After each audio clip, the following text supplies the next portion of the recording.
My brother Dale, the golden boy adored by high society, doesn't know I've been reborn. Just like last time, he's grandly letting me choose a fiancé first to boost his generous image. But this time I refused. In my past life, I trusted him. I followed his advice and picked Serafina Rowe, the paralyzed, disowned heiress. I sold everything to find her doctors and rebuild her empire, but it earned no loyalty. At my birthday party, when an enemy charged Dale with a knife, Serafina, who'd been paralyzed, leaped up and shoved me into the blade. Stabbed me 73 times. She and Dale held each other watching. No one intervened. Only as I died did guards shoot the killer. I learned the truth. She was never paralyzed or disowned. She was just angry Dale chose another. Sorry, Julian, she whispered. I lied, but I couldn't let Dale die. I'll repay you next life. I opened my eyes back to the day our father told us to choose our brides. One, let my younger brother choose first, Dale said, a flicker of unease in his eyes. He's younger. He needs an exceptional wife more than I do. Just like last time, he was playing the part of the magnanimous older brother. But the way his eyes were practically glued to Alicia Perkins gave him away. Everyone knew they'd been seeing each other for ages, and everyone knew that today our father would officially betroth her to him. In my previous life, I was clueless. I thought of our shared childhood, of the bond we were supposed to have, and I dutifully chose Serafina.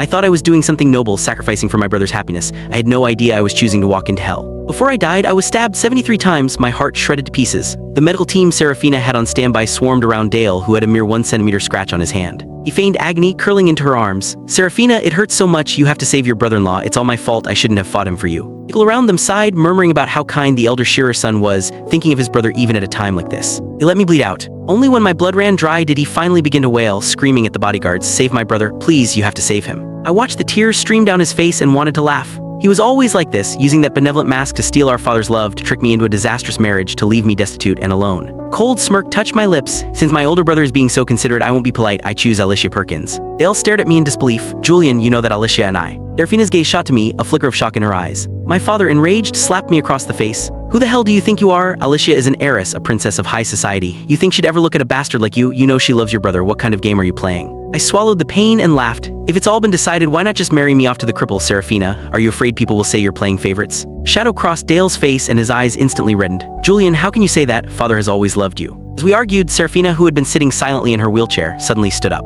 Mr. Shearer, she said, her voice clear and steady, let's make a deal. I know the Shearer Corporation's finances are on the verge of collapse. I will invest $1 billion.